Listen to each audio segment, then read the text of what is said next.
Bom Muito bom dia. dia. Bom dia para Seja você. bem-vinda a essa live. Obrigado, é um prazer, uma alegria estar dividindo aí essa manhã com vocês. Obrigada, professora, nós da OAB Goiás, da Escola Superior da Advocacia. Estamos muito felizes em tê-la conosco nessa manhã.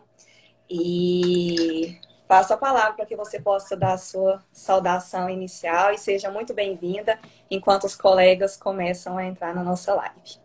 Obrigada, Luciana. Obrigada aos colegas advogados, aos estudantes, à comunidade jurídica aí de Goiás. É um prazer enorme estar participando dessa série de debates. Eu queria destacar a importância dessa iniciativa da ESA de Goiás, de permitir que a gente, na medida do possível, observadas as nossas limitações, siga trocando ideias, siga pensando. Eu acho que este é um momento particularmente provocador para todas as áreas do direito e é preciso que nós, profissionais do direito, tenhamos essa percepção, estejamos acompanhando e estejamos produzindo juntos um novo equacionamento para as nossas múltiplas áreas que a crise, nesse momento, exige, mas que também o futuro exigirá, né? Então, queria louvar mais uma vez a iniciativa da ESA Goiás e agradecer o prazer do convite. Tem vários amigos aí na comunidade jurídica de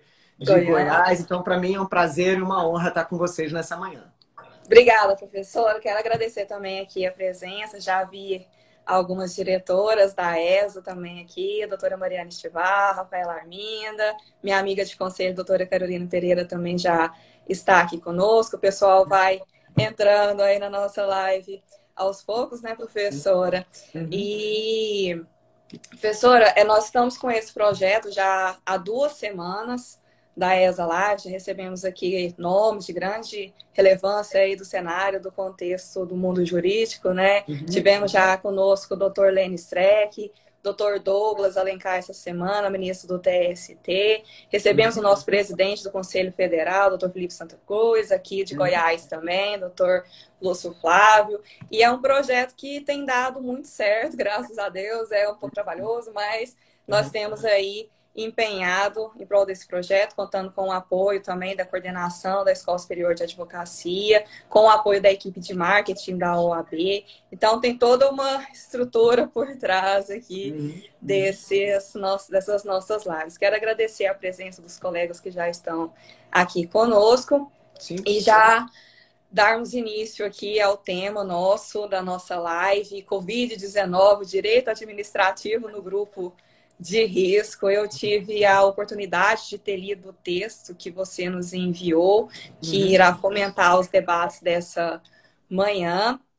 E já passo para as nossas perguntas, né, para os nossos debates, enquanto os colegas continuam entrando aqui. Logo mais eu vou desativar as notificações para que tenhamos aí uma atenção especial à fala da doutora, que muito nos engrandece nessa manhã.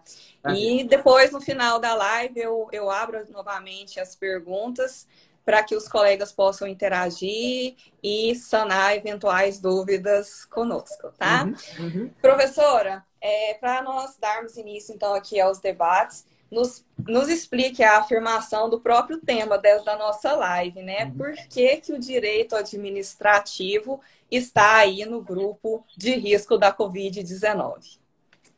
Na verdade, Luciana, assim, até para localizar o pessoal que está entrando, né? Este título, essa frase, isso foi o título de um pequeno ensaio que eu escrevi e que está disponível na minha página do academia.edu, que é um site para divulgação de produção científica, né? E que traduzia umas primeiras reflexões sobre este momento, que é um momento que pode ser muito marcante para o desenvolvimento do direito administrativo. Quer dizer, se a gente for pensar um pouco mais, e aí estou me dirigindo talvez mais aos acadêmicos ou aos profissionais que não são da área de direito administrativo, né? Quer dizer, esta é uma área em particular do direito que sofreu muito impacto, primeiro com o próprio processo de redemocratização.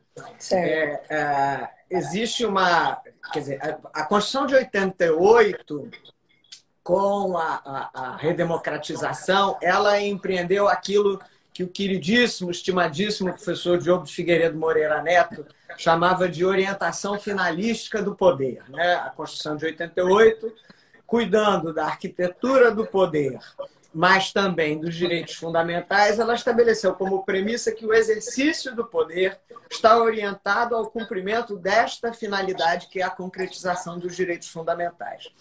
E isso já impacta muito o direito administrativo, que tradicionalmente era uma ciência do poder, né? A organização do poder.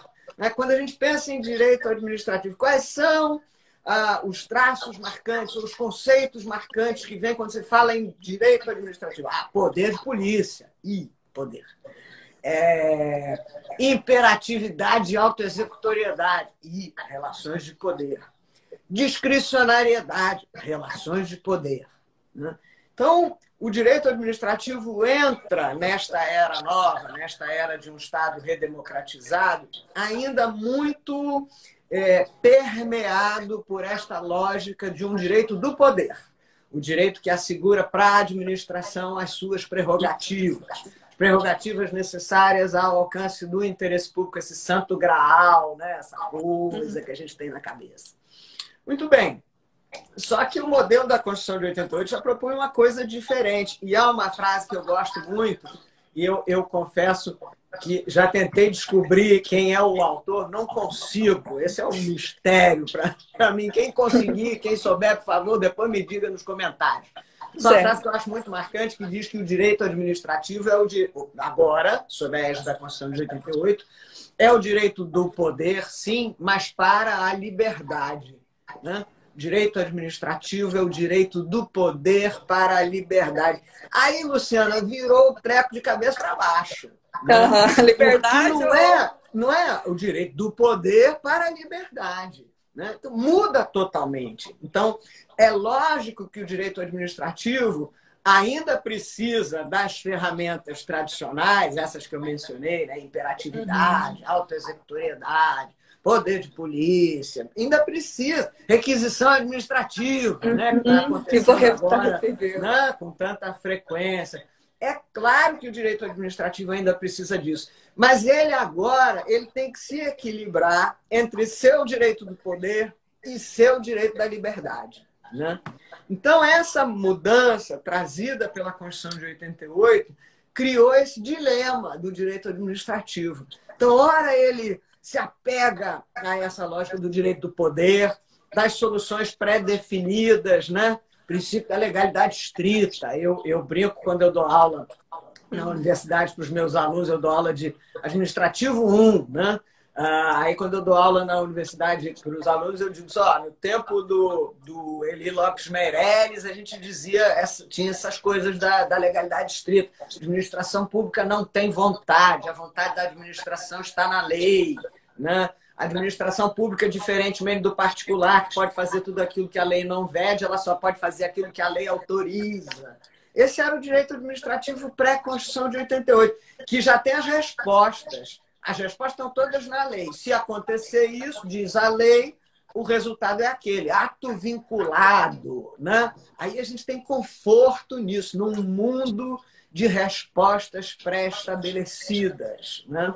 Muito bem. Só que quando o direito administrativo vira o direito do poder para a liberdade, e um monte de outras coisas acontecem, né? Pô, sociedade de conhecimento, evolução tecnológica, pluralismo, um monte de outras coisas, né?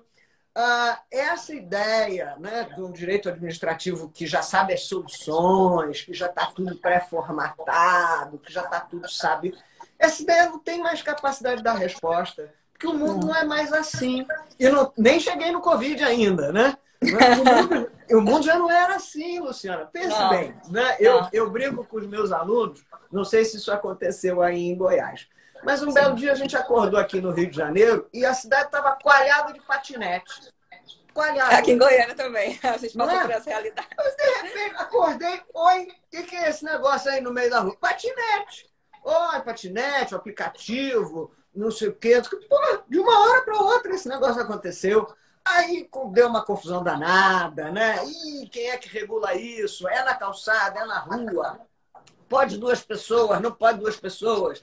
Tem que ter equipamento de segurança, não tem que ter equipamento de segurança.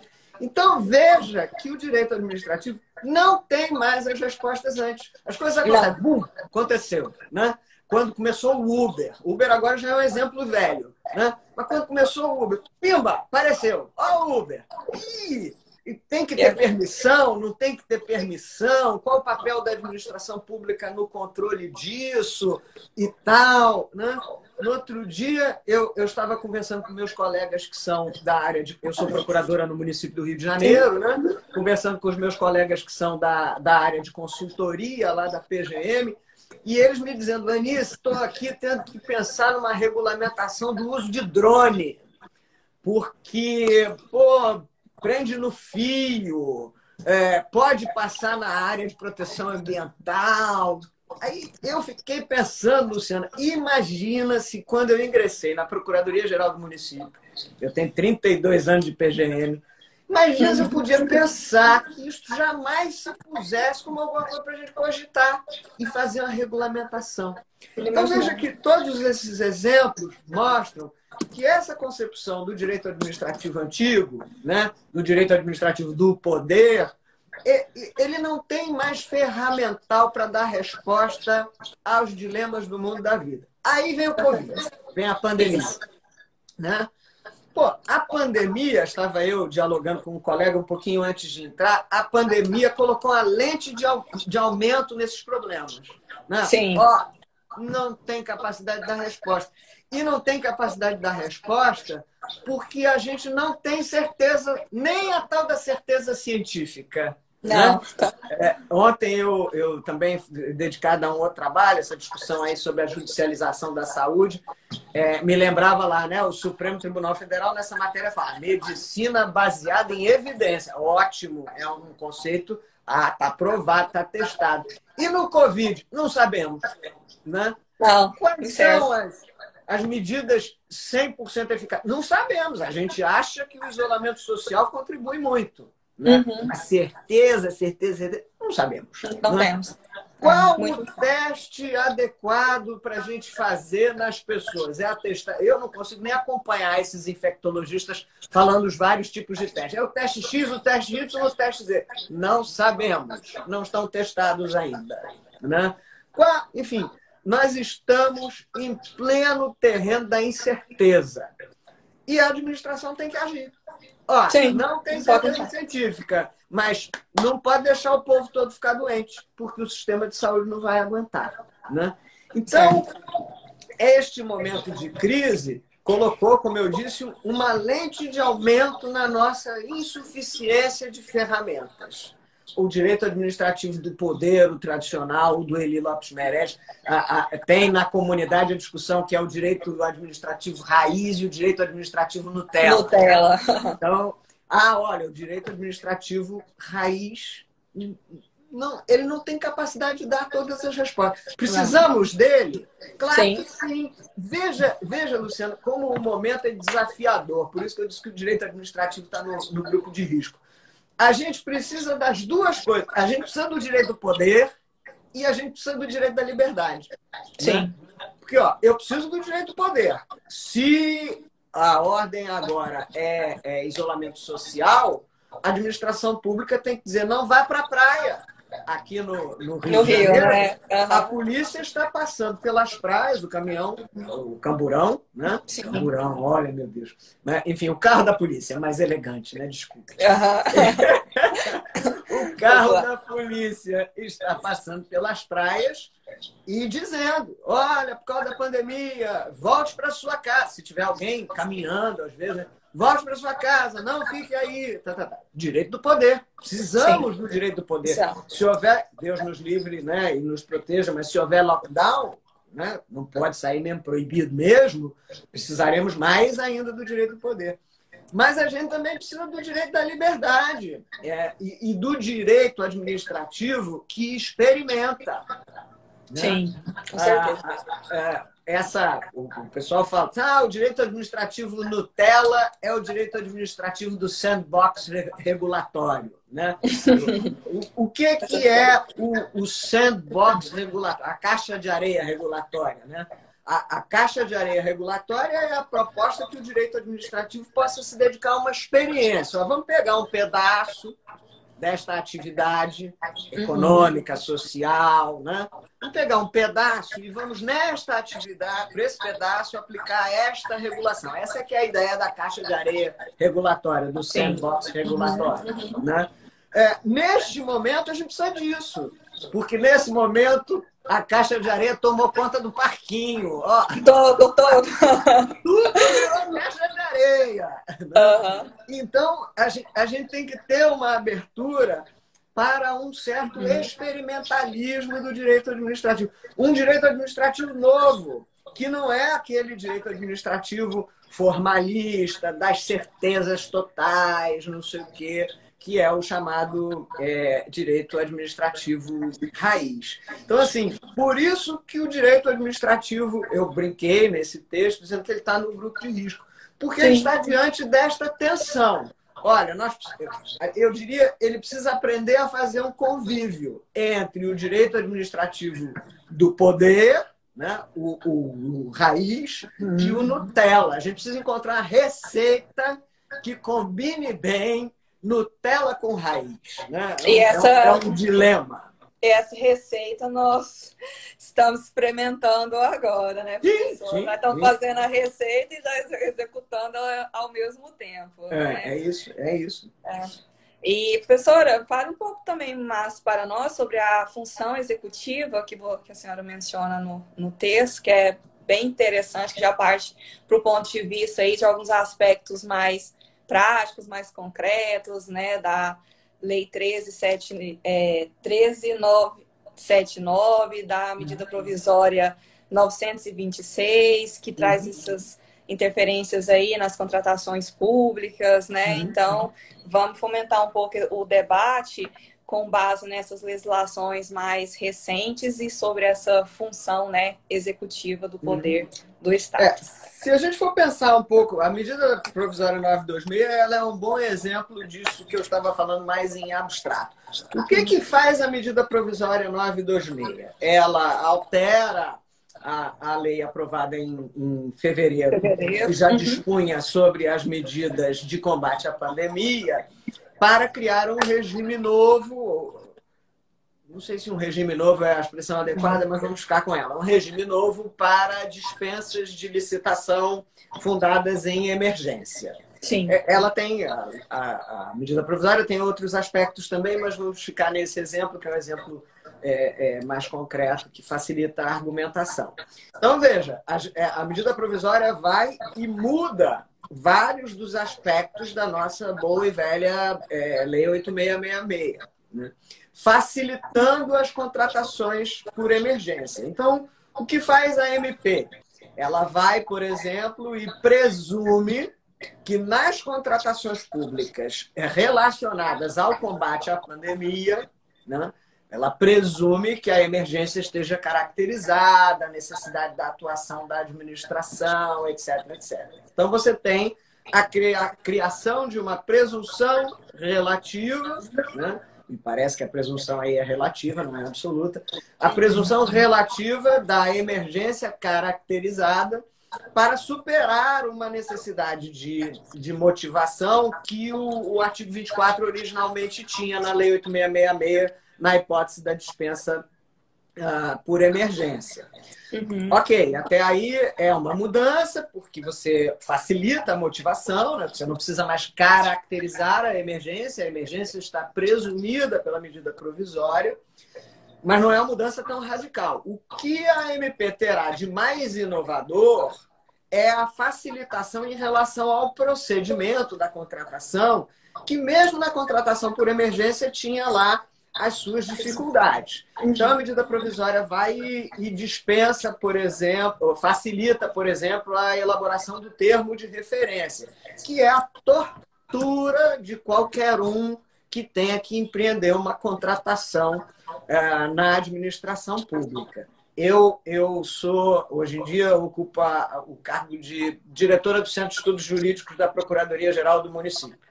E aí, no outro dia, nós tínhamos que fazer um termo de referência, nem era para uma dispensa, era um termo de referência para a contratação de filmagem das atividades que a gente desenvolve lá. Olha, foi um desespero, porque a gente entende pouco disso.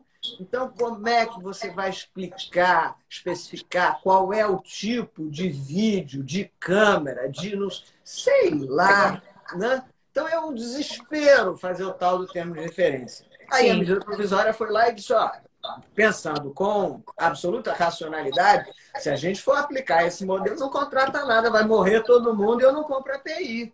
Né? Então, precisamos ter um termo de referência mais simplificado. E vejam, amigos, essa é uma observação importante. Como a medida provisória, ela se aplica a todas as contratações que sejam instrumentais ao combate à pandemia. A gente pensa muito imediatamente nas coisas da saúde, né? Comprar EPI, comprar respirador. Mas não, você pode ter, eventualmente, uma contratação relacionada, por exemplo, a serviços de natureza assistencial para a população vulnerável, que estará acobertada pela medida provisória 926. Né? Então, a medida provisória tem uma abrangência mais ampla do que a gente possa prever. E neste momento, em particular, em que a gente vai ter que fazer contratações que eventualmente não nos tinham passado pela cabeça, né? A gente não imaginava que tivesse que contratar isto ou aquilo, facilitar o termo de referência é uma providência importante. Né? Então, a medida provisória acho que andou bem nisto. Ela facilitou também no que diz respeito ao atendimento aos requisitos de habilitação.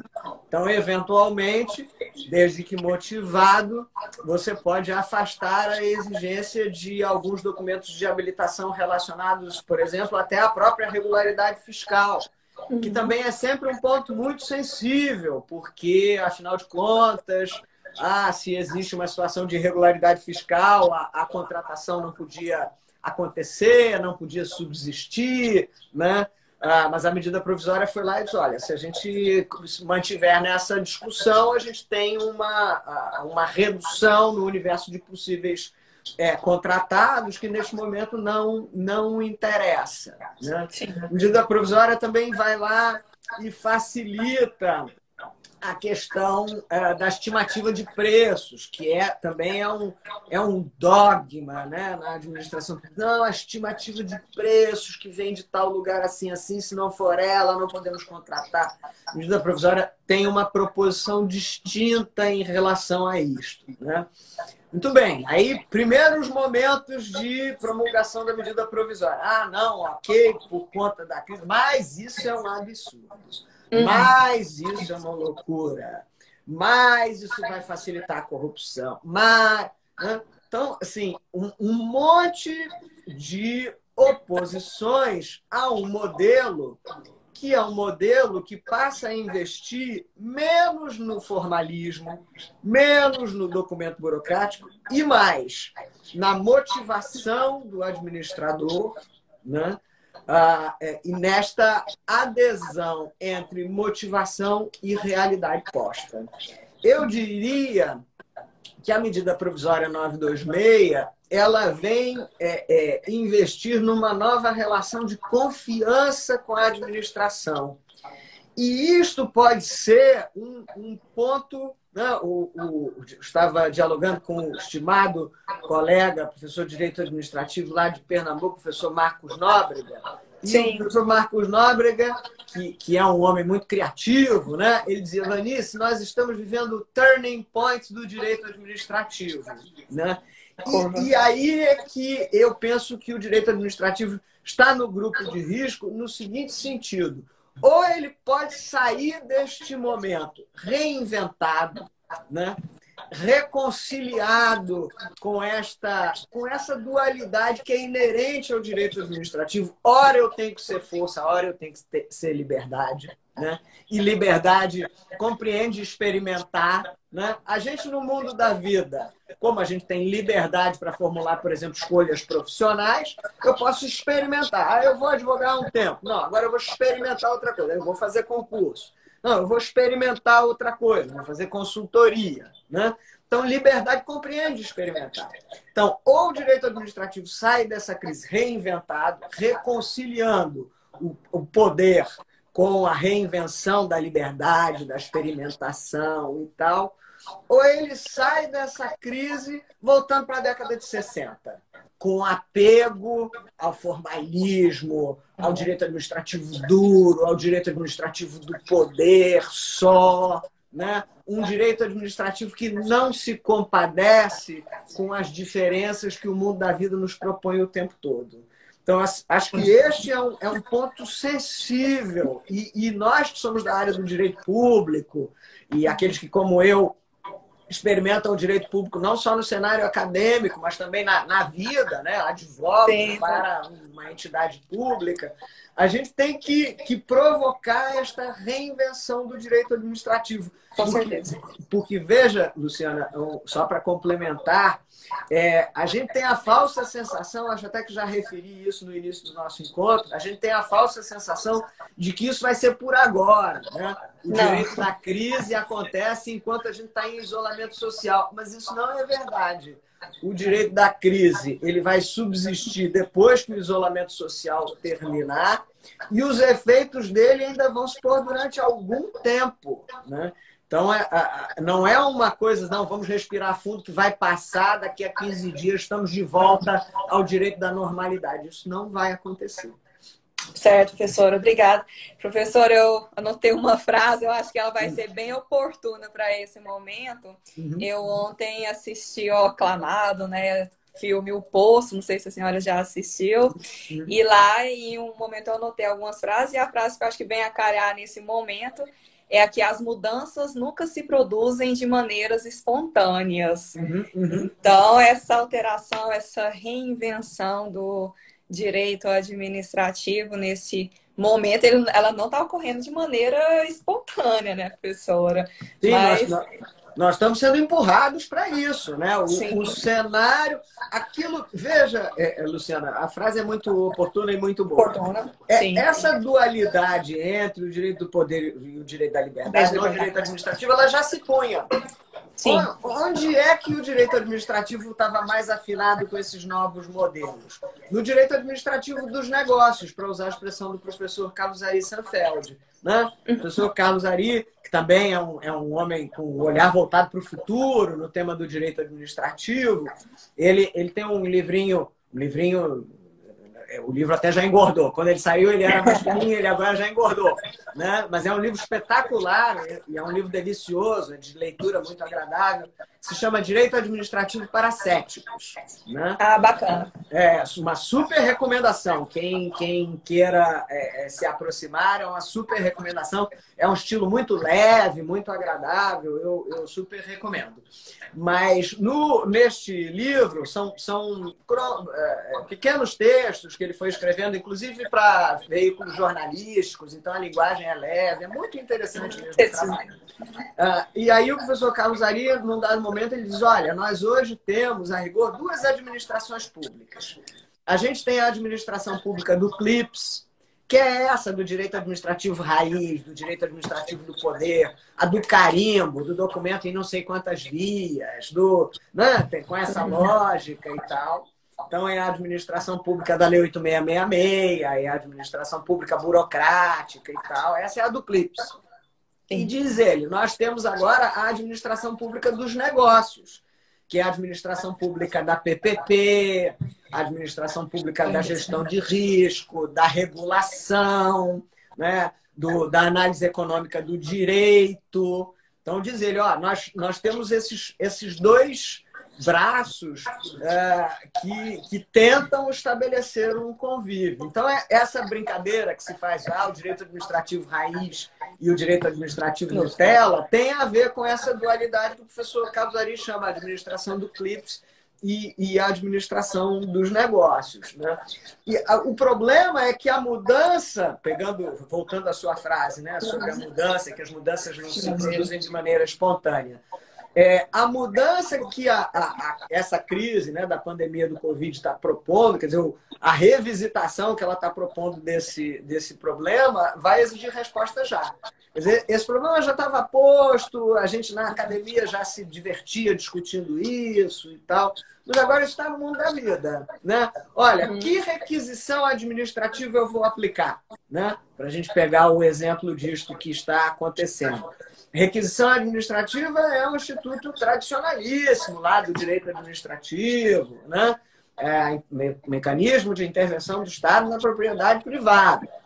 Se houver uma situação de emergência, está lá na Constituição, se houver uma situação de emergência, a administração pode empreender a requisição, em princípio sem direito à indenização, por conta do princípio da solidariedade social, salvo se houver o perdimento do bem ou dano ao bem durante o período que ele foi utilizado pela administração pública.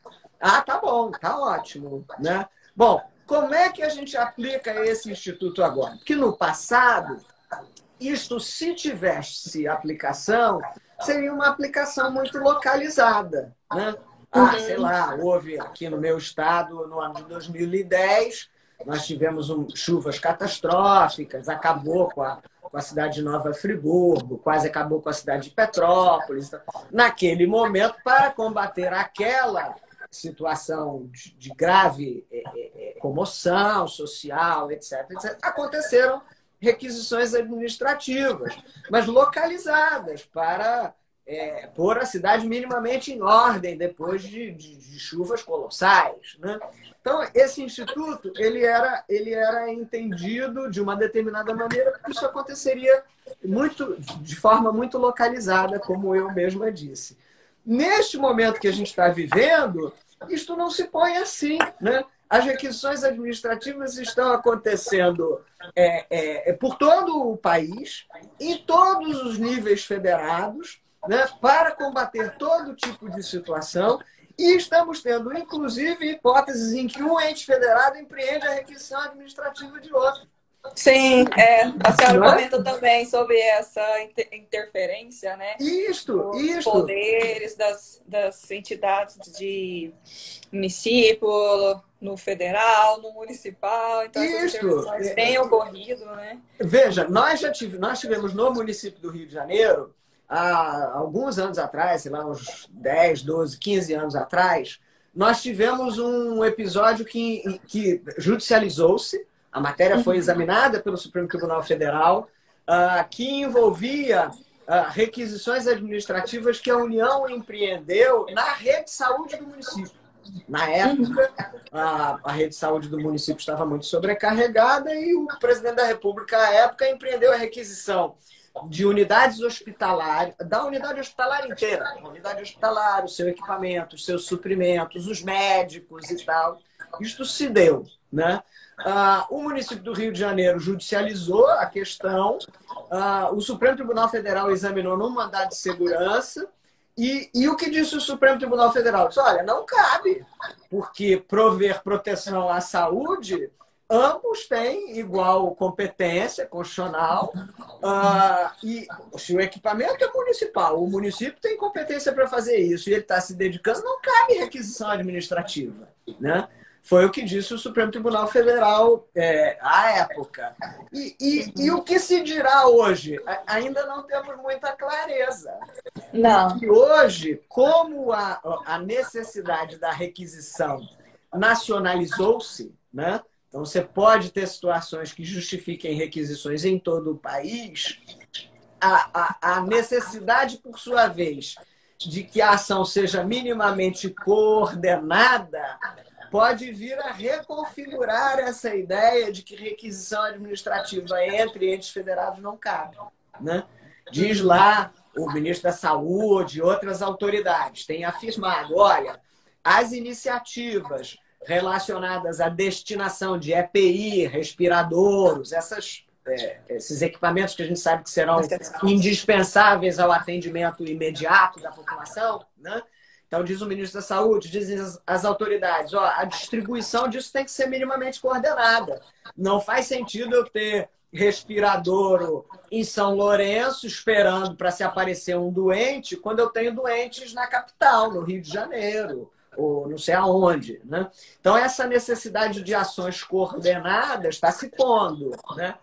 Será que isso vai determinar uma reconfiguração da ideia da requisição administrativa para admitir que caiba a requisição administrativa entre entes federados?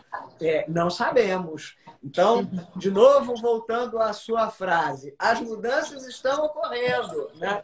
E não são de maneira espontânea. A gente está sendo empurrado a repensar esses institutos. Com certeza, professora.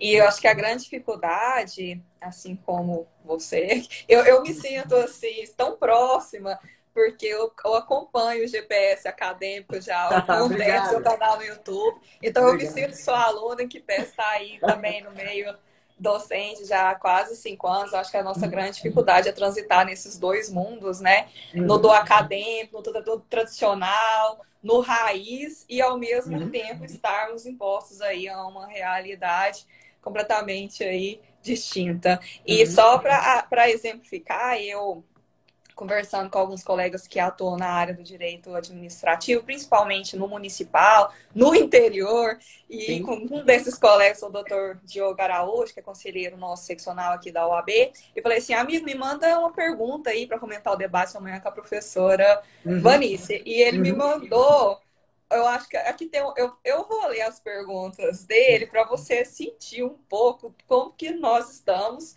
nós como advogados privados, né, do direito público, lidando com tantas alterações recentes. Ele me perguntou, como o gestor do contrato deve proceder para realizar a suspensão do contrato? Faz aditivo contratual? Pode o prefeito decretar a suspensão de contratos de maneira unilateral através de decreto municipal? Mesmo com o decreto, preciso formalizar através de aditivo? Quais as implicações da suspensão nos contratos de aquisição e nos contratos de prestação de serviços?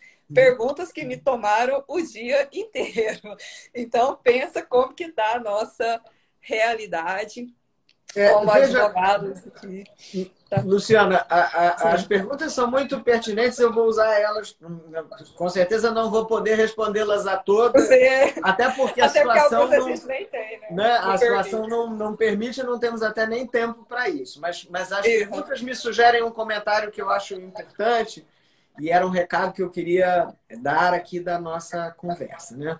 A primeira observação que eu tenho a fazer é o seguinte, dizia eu, olha, a medida provisória está investindo numa relação de confiança com o administrador, numa relação que se prende muito à questão da justificação e tal, da motivação.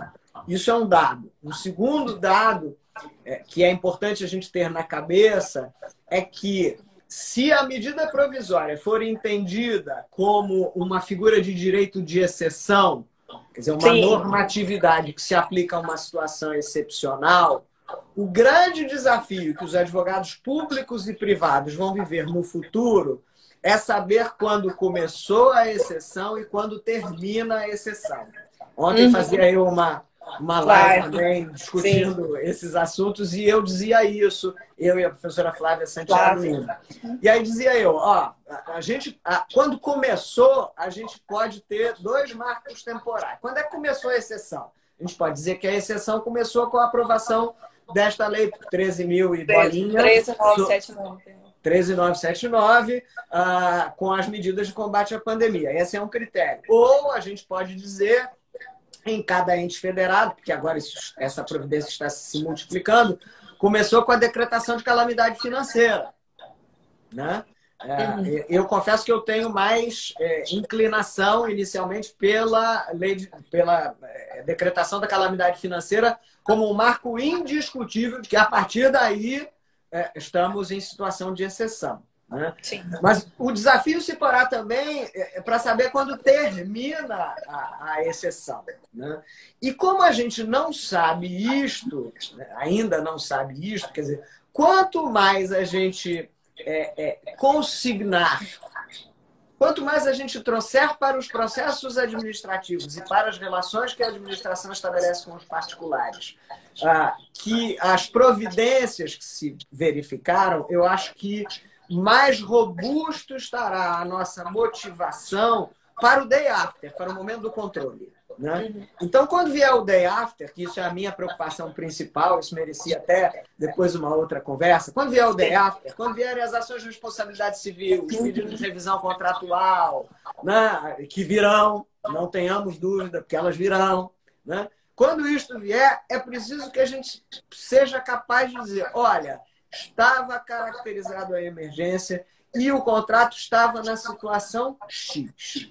Então, com isto, eu já, uma primeira aproximação que eu empreenderia às perguntas aí dos seus colegas é importante que a gente consigne qual é a posição da administração em relação a contratos. Né? Então, o que é que eu estou entendendo? Eu, administração, estou entendendo desses contratos. Olha, esses estão suspensos, esses estão em redução no seu objeto, em regime excepcional, estes. É preciso que a administração diga. Então, se você é advogado público, a minha sugestão é que você sugira isso à administração. Se você é advogado privado e o seu cliente tem contratos com a administração e a administração ainda não disse, a minha sugestão é que você pergunte à administração. Administração, qual é a situação do meu contrato?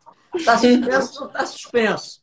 Né? Mantenho a parcela mínima, não mantenho parcela mínima. Me diga aí, administração, o que você vai fazer. Então, me parece que este elemento de clareza, ele é um elemento importante para os dois lados. Né? Sim. Tanto para a administração, poder dizer amanhã ou depois, amigo, a situação era emergencial e o contrato estava suspenso. Quanto para o contratado. Diz, não mandei os meus empregados, você disse que o contrato estava suspenso. Né? Ou não fiz isso ou não fiz aquilo. Né? Então, assim, acho que esta é uma primeira medida importante. Né? Agora, de novo, como eu disse, a questão está relacionada, o investimento é um investimento na motivação. Sim. E aí a solução que o seu colega cogitou, posso fazer um decreto dizendo que os contratos estão todos suspensos? Eu acho que esta solução não é a ideal, porque ela como motivação, ela é frágil. Porque cada contrato da administração é um contrato. Né? Alguns a gente intuitivamente saberá, esse não pode suspender. O contrato de manutenção do respirador pode estar suspenso? Claro que não. Né? O contrato de ticket alimentação do profissional de desenvolvimento social que está fazendo cadastro de pessoa vulnerável na rua. Esse está suspenso? Não sei, tem que pensar. Né? Então, assim, me parece que em atenção a essa lógica de valorização da motivação, um decreto, ou mesmo uma lei, tá tudo suspenso, me parece que será motivação muito frágil. Então, a minha sensibilidade inicial é de que a motivação tem que acontecer contrato a contrato. Quer dizer, veja, pode até ser um ato coletivo, sei lá, a saúde, Secretaria de Saúde, diz, estão em plena execução, em execução normal, porque vinculados diretamente à prevenção da pandemia. O seguinte contrato, né? Estão suspensos, por isso, assim, os seguintes contratos, esse. Acho que isto é possível, mas uma autorização genérica, eu penso que não, porque vai sair desse que quando eu falo numa nova relação de confiança, essa relação de confiança está intrinsecamente relacionada à motivação. Né? Eu confio porque eu conheço as suas razões. Né? É quase como as relações que a gente estabelece no plano pessoal. Né? Eu confio que você estaria aqui pronta, preparada e discutindo como está esse tema, porque eu conheço as suas razões. A escola queria prover informação aos seus interessados, né? Seus associados. Então, a relação de confiança está intimamente fundada no elemento de motivação. Então, por esse aspecto, é que me parece que a motivação não pode ser genérica, porque a motivação genérica não tem aptidão para gerar confiança. Com certeza, professora. Vou passar para a próxima pergunta que eu acabei de receber. Achei bastante pertinente e dando continuidade aqui ao nosso debate. Antes de nós já passamos aí 45 minutos, professora, nem parece, né? Mas eu vou fazer mais uma pergunta aqui que me foi enviada por outro colega conselheiro, doutor Vandir Alain. E aí, em sequência, eu já abro aqui para os comentários, para os colegas manifestarem, a gente já responder, sanar eventuais dúvidas. O colega perguntou: devem os entes municipais declarar também calamidade, uma vez que a Lei de Responsabilidade Fiscal estabelece essa competência para as assembleias? Contudo, há outros impactos mitigados por essa medida. Veja, Luciana, eu até dialogava sobre isso na live ontem, né? Sim, eu acompanhei. Na live ontem a gente discutia direito e exceção e as figuras de exceção. E uma das coisas que a gente dizia no início era que nós temos resistência em reconhecer situações de exceção, e é uma resistência fundada ou explicada historicamente, porque vivemos um período de exceção num passado relativamente recente. Né? Mas fato é que as figuras existem e têm que ser aplicadas. Então, a previsão lá do artigo 65 da Lei de Responsabilidade Fiscal, do estado de calamidade financeira, é uma previsão que existe e, neste momento, ela é particularmente importante porque, para realizar as despesas associadas às medidas de combate à pandemia, dificilmente você poderá cumprir na íntegra todos os preceitos da Lei de Responsabilidade Fiscal. Tanto é assim que o governo federal foi buscar o reconhecimento da calamidade financeira para si, logo de início, e outros entes federais estão fazendo a mesma coisa. Né? A minha percepção é de que o município deva buscar também a mesma decretação. O meu município já submeteu o seu projeto de lei, que deve estar para ser votado por esses dias, se já não foi hoje, em sessão virtual. Certo. Por quê? Vantagens, a meu sentir, em que pese a carga semântica negativa, que eu reconheço que a expressão existe, né? Mas vantagens para o município. Primeiro, fixa a data marco do estado de exceção, de que falávamos há poucos minutos atrás. Segundo, algumas das decisões que o Supremo Tribunal Federal está tomando no campo do direito financeiro, ele está associando a isto. Por exemplo, a decisão que o ministro Alexandre de Moraes tomou, quero crer que ainda foi na semana passada, talvez na sexta-feira, de não aplicação dos artigos 14, 16 e 17 da LRF, né? O número da ADI, confesso que agora não saberei, mas vocês facilmente conseguem isto na internet. Mas a decisão que o ministro Alexandre de Moraes tomou em relação à aplicação desses preceitos, ele deferiu uma liminar para não aplicação, mas ela está condicionada à decretação do estado de calamidade financeira. Né? Então, o município que ainda não decretou, até este momento, tem que observar os artigos 14, 16 e 17. Então, me parece que essa é uma providência. E podemos imaginar outras decisões que venham estar sujeitas ao mesmo condicionamento. Né? Então, me parece que, em que pese a carga negativa no imaginário, aí, ai meu Deus, eu vou propor o reconhecimento da calamidade, mas isto está no mundo todo. Talvez isso nos console, né? Você não é o único. Uhum. Certo. Professora, eu vou abrir aqui os comentários para a gente poder passar, para ver os colegas que nos acompanharam, responder eventuais dúvidas. Doutora Alice, obrigada pela presença. Vou abrir aqui.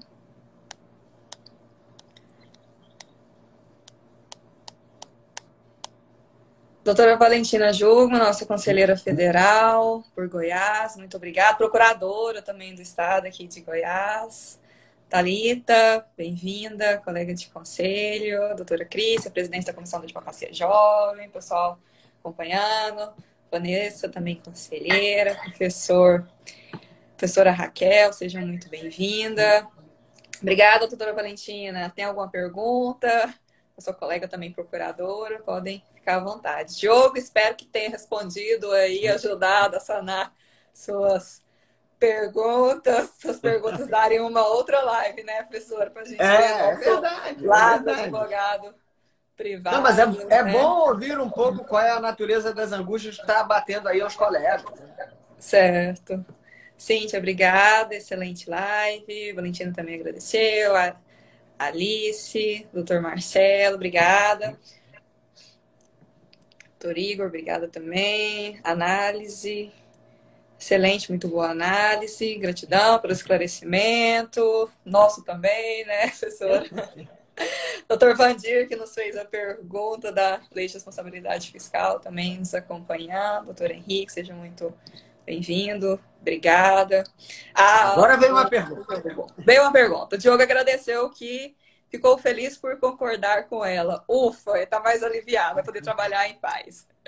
Doutor F.M. Gamel, bom dia, professora Vanice. Você não acha que o nome estado de exceção é forte demais para o que vivemos hoje? Digo, estamos precisando de institutos diferenciados, mas isso não remete a um pode tudo. Não, veja só. Ontem, como eu disse, ontem na live a gente discutia se nós vivíamos, se nós precisávamos pensar em um direito de exceção. Né? Não sustentei estado de exceção. E, de novo, vejo na pergunta o justificado temor de uma expressão que pode realmente resvalar para outras coisas. E eu tenho usado uma frase, vou fazer aqui meu momento propaganda, tá, Luciana? Tá, fica à vontade. Uma série de vídeos que está postado no meu canal do YouTube, que é a Vanice Vale, que se chama Covid-19 Testando o Direito. Sim. Onde eu tenho discutido essas questões novas que a crise do Covid está propondo no campo do direito. E aí, num dos vídeos, eu usei uma frase que é a seguinte: pior do que o corona é o carona. No seguinte sentido, é no sentido da pergunta que nos fez aí o colega que está acompanhando. Quer dizer, a situação é excepcional e ela pode exigir medidas excepcionais. Sim. Mas o acompanhamento e o controle é fundamental, né? Porque a gente também não pode permitir que, em nome do combate à pandemia, vire um vale-tudo, qualquer coisa seja possível, qualquer coisa seja justificada. Então, eu acho que este também é um momento sensível para as estruturas de controle, né? Nós, a Advocacia de Estado, enquanto estruturas de controle, né, orientar a administração sobre aquilo que é justificado fazer por causa da crise e aquilo que não é, né? E as estruturas de controle externo, tribunais de contas e outras mais, têm um papel muito importante, né? Para que, né, junto com o corona, não venha o carona. E a gente tenha uma subversão de algumas coisas que foram conquistas históricas aí da sociedade brasileira. Né? Então, acho que essa é uma... a exceção pode justificar um direito de exceção, mas nunca um vale-tudo. Certo, professor. Obrigado. Agradeço também a presença aqui do doutor Vicente Lopes, juiz aqui do TRE de Goiás. Obrigada, Vicente, por estar nos acompanhando. Professor Marcelo Ribeiro, muito obrigada. Surgiu uma outra pergunta aqui. Professora, você não concorda que a proporcionalidade deve estar presente mesmo nesse período de crise? A autoridade vai exigir em qualquer momento, mesmo em um direito administrativo de vanguarda. Não, sem sombra de dúvida. Proporcionalidade. Não tem crise que afaste a proporcionalidade. Aliás, a proporcionalidade é a nossa grande garantia, fazendo o link com a pergunta anterior, é a nossa grande garantia que a gente adote as medidas necessárias numa situação de exceção, mas só elas, né? Proporcionalidade em sentido estrito. Então, sem sombra de dúvida, a proporcionalidade é importante. Mas não aquela proporcionalidade retórica, que a gente faz uma frase assim, então, observada a razoabilidade, a proporcionalidade, então pode. Né? Não isso. Né? A proporcionalidade é aquela que eu e Luciana ensinamos na sala de aula. Ó, 3 subprincípios: necessidade, adequação, proporcionalidade em sentido estrito. Então, de novo, né? Fazendo o link também com o que eu disse, as relações de confiança fundadas na motivação. A motivação envolverá a formulação desse juízo de proporcionalidade. Ó, vou tomar uma medida de força, sim, preciso. E vou tomar uma medida de força, e é essa medida de força porque ela é necessária, ela é adequada e ela é proporcional em sentido estrito. E demonstro, né? Ó, é necessária porque a situação exige, é adequada porque é apta a gerar os efeitos e é proporcional em sentido estrito porque impõe o menor agravante possível. Né? Então, isto é o que tem que acontecer. Então, você tem toda a razão, meu caro. Proporcionalidade na veia, tem que estar. Obrigada, professora. Vamos para a última pergunta, que nosso tempo já está esgotando. Sim. O Marcelo pergunta: a ideia de compliance na gestão pública ganha força nesse cenário? Penso que sem sombra de dúvida. E quero crer que pode ser que esse Marcelo seja um Marcelo orientando meu que está estudando isso, hein? Não estou conseguindo acompanhar com toda... Mas, sem sombra de dúvida, Marcelo, veja só. Tempos de decisões excepcionais, decisões que se dão a partir de critérios de confiança determinada na motivação, vão atrair a compliance mais para a delimitação de como se motiva, né? Esse é um momento de valorização especial da compliance, porque a administração tem que dizer, olha, componentes mínimos para a motivação da decisão administrativa, esse e aquele, né? Para que cada agente administrativo na sua área possa manter-se aderente, sei lá qual seria, né? Em aderência, pronto, né? Manter-se em aderência a essa exigência que me parece muito fortalecida agora da motivação. Obrigada, professora. Chegaram outras perguntas, mas nosso tempo já está esgotando e o Marcelo reconheceu. Sou eu mesmo. Sabia. Obrigada, Marcelo. Minha mãe dando parabéns também. Minha mãe que é servidora pública. Aqui em casa, professora, 75% da população são servidores públicos. Eu acho que a gente caberia uma live só para tratar sobre servidores. Seria ótimo, seria ótimo. Estou à disposição. Então, vamos fomentar aí os debates. Professora, em nome aqui nosso da Escola Superior da Advocacia de Goiás, da OAB Goiás, eu agradeço enormemente a sua presença, por ter aceitado o nosso convite. Particularmente, eu sou fãzaça sua, acompanho o GPS acadêmico e incentivo os alunos também a participarem. Agradeço a presença dos colegas que nos acompanharam, em especial os meus colegas de Conselho Seccional, de OAB, os amigos advogados. E passo... eu tenho que falar uma frase, professora, porque a cada live nós deixamos registrado, né, o momento com alguma frase de efeito. E a sua frase de efeito, pegando emprestada a frase do autor que a senhora mencionou, pode ser que agora até que ele apareça, né? Foi a de que o direito administrativo é o direito de poder para a liberdade. Então, eu acho que sintetiza bem a ideia deixada aqui na nossa live de hoje.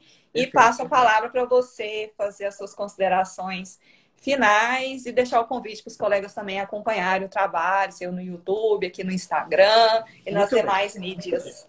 Eu queria agradecer, Luciana, o convite da ESA. Foi uma delícia a conversa. Foi muito bacana a gente discutir esses assuntos, eles estão me palpitando aqui na cabeça. Acho super importante esse trabalho que a escola está desenvolvendo e é um fórum para a gente compartilhar essas angústias. O colega já veio, já trouxe a sua preocupação e para a gente pensar junto. Acho que vocês estão de parabéns por essa iniciativa.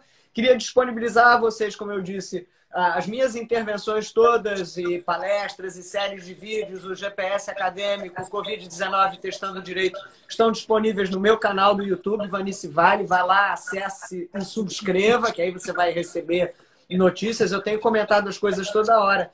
E você pode pedir uma pauta. Você pode mandar uma mensagem para mim e dizer, Vanice, comente, por exemplo, a PEC excluindo a irredutibilidade como garantia, redutibilidade de vencimentos como garantia dos servidores. Você mandar essa pauta, eu vou gravar um vídeo só para você, né? E vai ser um prazer a gente estar pensando junto e você me ajudando na sugestão das coisas sobre as quais a gente precisa refletir para ajudar o país a superar essa crise. Obrigada, professora. E a live fica salva aqui no nosso Instagram da ESA Goiás e também no Facebook e no nosso YouTube institucional, para os colegas que quiserem rever a nossa live. E mais uma vez, professora, muitíssimo obrigada. E vamos acompanhar a professora e acompanhar a ESA Live nas próximas semanas, tá? Perfeito. Muito obrigada. Obrigado a vocês. Bom dia a Tchau, todos. bom dia para todos. Beijo. Beijo.